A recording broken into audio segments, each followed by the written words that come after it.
पाकिस्तान में इंतखाबी मुहिम का आज आखिरी रोज रात 12 बजते ही इंतखाबी मुहिम पर पाबंदी आयद हो जाएगी। सियासी जमातें वोटर्स की हमायत हासिल करने में मसरूफ। दयामिर, गजर और गिलगित में सियासी दर्जा हरारत मुसलसल बढ़ने लगा। तीनों इंतखाबी हलकों में मजबूत उम्मीदवारों में कांटे के मुकाबले की तवक्को। बिलावल भुट्टो और आसफा भुट्टो के इंतखाबी हलकों में डेरे। मुस्लिम लीग नून के रहनुमा भी वोटर्स को कायल करने के लिए कोशां। PTI की कॉर्नर मीटिंग्स, तरक्याती मनसूबों के वादे। दीगर जमातें भी वोटर्स को लुभाने में मसरूफ हैं। 24 जनरल नशिस्तों पर पोलिंग इतवार के रोज होगी।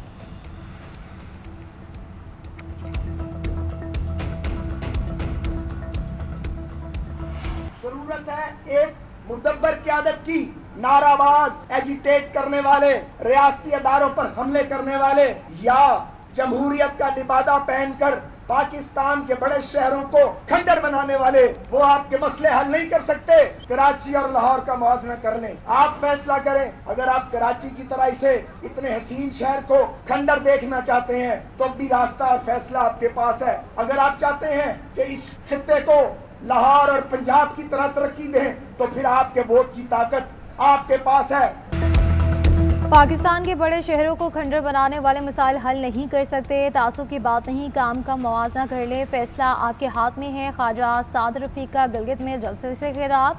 कहते हैं कि अवाम फैसला करें कि वो गिलगित बल्तिस्तान को खंडर बनता देखना चाहते हैं या लाहौर और पंजाब की तरह तरक्की देना चाहते हैं। खोखले नारों का शिकार ना हो। इंतशार फैलाने, रियासती इदारों पर हमले करने वाले काम नहीं कर सकते। जमहूरियत का लिबादा पहनकर तबाही फैलाने वालों के पास मसाइल का हल मौजूद नहीं। हम इस इलाके की महरूमियों को दूर करेंगे। गिलगित की अवाम हमारे माथे का झूमर है, मायूस नहीं करेंगे।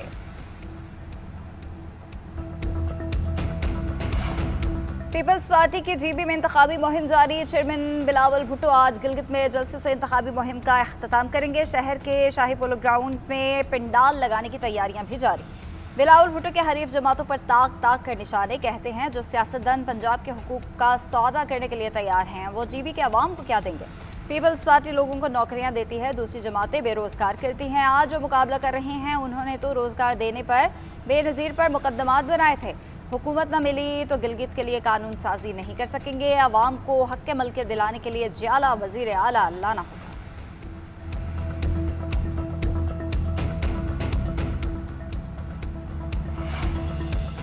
आज़ाद कश्मीर में आम इंतखाबात के लिए इलेक्शन शेड्यूल जारी। आम इंतखाबात 27 जुलाई को मुनक्किद होंगे। 34 लाख से ज़ायद वोटर्स हक के राय दही इस्तेमाल करेंगे। कागजात नामजदगी 9 से 19 जून तक जमा करवाए जाएंगे। आज़ाद कश्मीर में तकर्रियों और तबादलों पर पाबंदी आयद। इंतखाबी शेड्यूल के इजरा के साथ ही इंतखाबी सरगर्मियाँ शुरू हो जाएंगी। इलेक्शन कमीशन का कहना है कि शफाफ, आज़ादाना और गैर जानिबदाराना इंतखाबात के लिए मुतहरिक हैं। तमाम ज़रूरी इंतजामात को हतमी शक्ल दी जा रही है। ROs की तैनाती भी जल्द शुरू होगी। इंतखाबात फौज की निगरानी में होंगे। रेंजर्स भी तलब कर ले गए। टैक्स निज़ाम में बड़ी इस्लाहात की मंजूरी। ऑडिट और असेसमेंट का नया फेसलेस मॉडल मुतारिफ कराने का फैसला। वज़ीर-ए-आज़म ने नए टैक्स ऑपरेटिंग निज़ाम की असूली मंजूरी दी। निफाज अक्टूबर से 3 मराहिल में होगा। टैक्स दहिंदगान और FBR ऑफिसर्स के दरमियान बराह रास्त रब्ता खत्म किया जाएगा। तमाम कार्रवाई डिजिटल प्लेटफॉर्म पर मुंतकिल होगी। इस्लामाबाद में नेशनल फेसलेस ऑडिट विंग कायम होगा। ऑडिट और निगरानी भी मुकम्मल तौर पर ऑनलाइन होगी। FBR के मुताबिक 8,697 अफराद ने 750 अरब रुपए के बैंक डिपॉजिट के बावजूद सिफर आमदन जाहिर की। जायदाद खरीदने वालों में 80% ने टैक्स बचाने के लिए कम मालियत जाहिर की। नए निज़ाम से ऐसे इक़दाम की हौसला शिकनी होगी।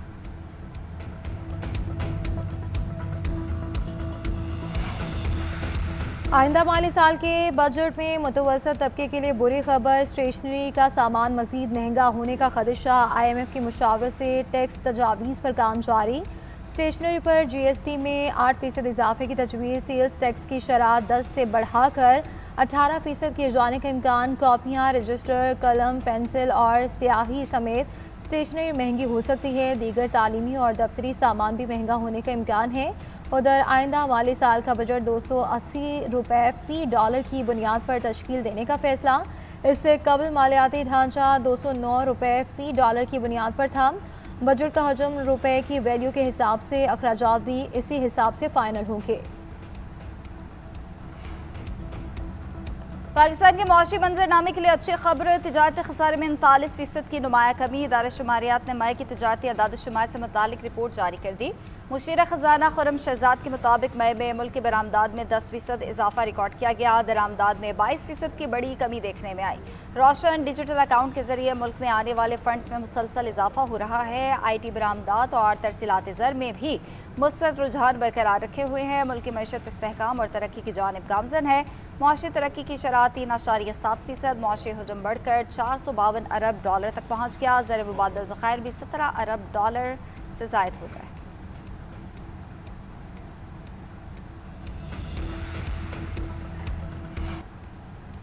आलमी मंडी में तेल की कीमतों में मजीद कमी। अमरीकी WTI $93 फी बैरल की सतह पर आ गया। बरतानवी ब्रेंट क्रूड भी $2 कमी से $95 फी बैरल में फ़रोख्त। मरबान क्रूड की कीमत $93 फी बैरल हो गई। पाकिस्तान स्टॉक मार्केट में 980 से ज़ायद पॉइंट्स का इजाफा।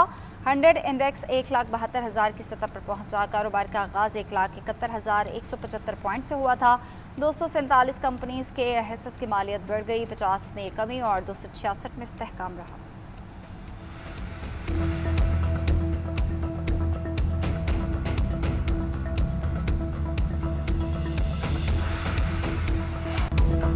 ईरान की जानिब से अमरीकी फ़ौज पर हमला दोबारा जंग का जवाब बन सकता है। अमरीकी सदर डोनाल्ड ट्रंप की व्हाइट हाउस में मीडिया से गुफ्तगू, कहते हैं कि डील हुई तो सुप्रीम लीडर से मुलाकात हो सकती है। ईरान वेनेजुएला नहीं, वहाँ अमरीकी फ़ौज उतारना ख़तरनाक था। ईरान से बगैर डील पे यूरेनियम हासिल कर सकते थे। फ़ौजी कार्रवाई हो या मुज़ाकरात, जीत हमारी ही होगी। अमरीकी सदर ने जब मुआहदे की नवीद भी सुना दी। कहा कि मुआहदे की सूरत में आबना हुकूमत फौरी खोल दी जाएगी। आप जल्द जान जाएंगे कि मुआहदा किया है। यकीन है कि लेबनान में अमन कायम होगा।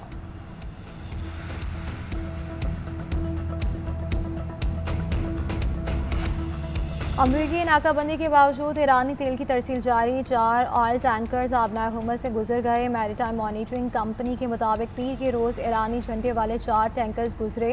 हेल्डायर, एम्बर, सिल्वा वन और हैप्पीनेस नामी टैंकर्स 70 लाख बैरल तेल ले जा रहे थे। तमाम जहाज़ों ने खारिज से तेल लोड किया। खुदकार शनाख्ती निज़ाम बंद करके गुजरे। उधर सेंटकॉम का कहना है कि 127 बहरी जहाज़ों का रुख मोड़ा जा चुका है। 6 जहाज़ों को नाकारा बनाया। 36 जहाज़ों को इजाज़त दी जो इंसानी इमदाद ले जा रहे थे। माहौलियाती तहफ़्फ़ुज़ के लिए बैनुल-अक़वामी अमली ताउन नागुज़ीर। हुकूमत आने वाली नस्ल के लिए माहौलियाती तहफ़्फ़ुज़ यकीनी बनाने के लिए पुरअज़्म है। सदर मुमलिकत का यौम माहौलियात पर पैगाम। वज़ीर-ए-आज़म शहबाज शरीफ का कहना है माहौलियाती तहफ़्फ़ुज़ के लिए बैनुल-अक़वामी अमली ताउन नागुज़ीर है। चेयरमैन सेनेट और स्पीकर कौमी असम्बली ने कुदरती वसाइल के तहफ़्फ़ुज़ के लिए इज्तिमाई और मुस्तक़िल इक़दामात पर जोर दिया। सेनेटर शहरी रहमान का कहना है माहौलियाती तब्दीली संगीन हकीकत है। पाकिस्तान आबी दबाव का शिकार है। फ़ज़ाई आलूदगी बढ़ चुकी है। वक्त आ गया है कि हम सिर्फ बातों तक महदूद न रहें, अमली इक़दामात करें।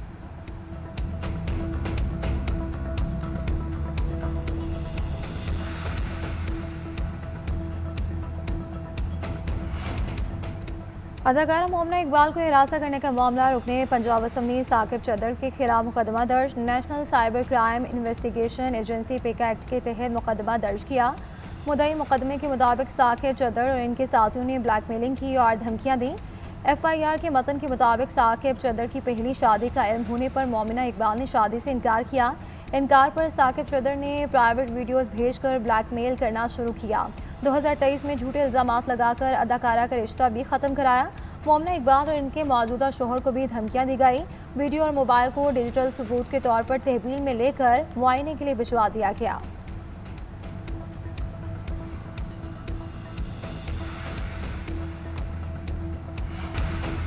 अफगानिस्तान में दहशतगर्दों की मौजूदगी की फिर आलमी सतह पर तस्दीक। आलमी तंजीम CSTO ने खुसूसी रिपोर्ट जारी कर दी। अफगानिस्तान में बेअमनी और आलमी दहशतगर्द तंजीमों की कार्रवाइयाँ मुसलसल बढ़ रही हैं। रिपोर्ट के मुताबिक यूरोप और एशिया के अमन को संगीन खतरा लाहक है।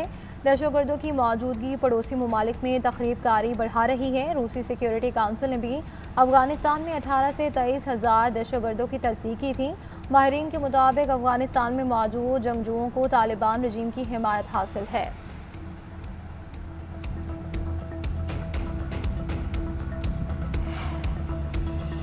रूसी सदर पुतिन ने गोदी मीडिया को आईना दिखा दिया। रूसी सदर ने पाकिस्तान मुखालिफ सवाल पर भारतीय सहाफ़ी को लाजवाब कर दिया। सदर पुतिन का कहना पाकिस्तान बड़ा और खुद मुख्तार मुल्क है, किसी किताबें नहीं। पाकिस्तान के दुनिया के मुख्तलिफ ममालिक के साथ कसीरुलजहती ताल्लुकात है। पाकिस्तान और चीन में ताउन इंतहाई अहम है। चीन के साथ तो हर मुल्क ही ताल्लुकात बढ़ा रहा है। रूसी सदर ने मजीद कहा, उम्मीद है अमेरिका और ईरान किसी समझौते पर पहुंच जाएंगे। रूस पे ईरान अमेरिका मुआहिदा चाहता है।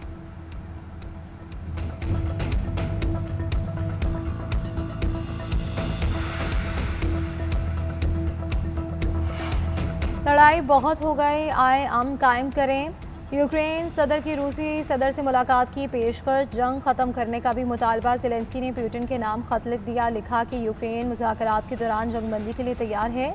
रूसी फ़ौज इस साल डोनेट्स्क के इलाके पर कब्जा भी नहीं कर सकेगी। अगर रूस जंगबंदी के लिए तैयार नहीं तो यूक्रेन लड़ने के लिए तैयार है।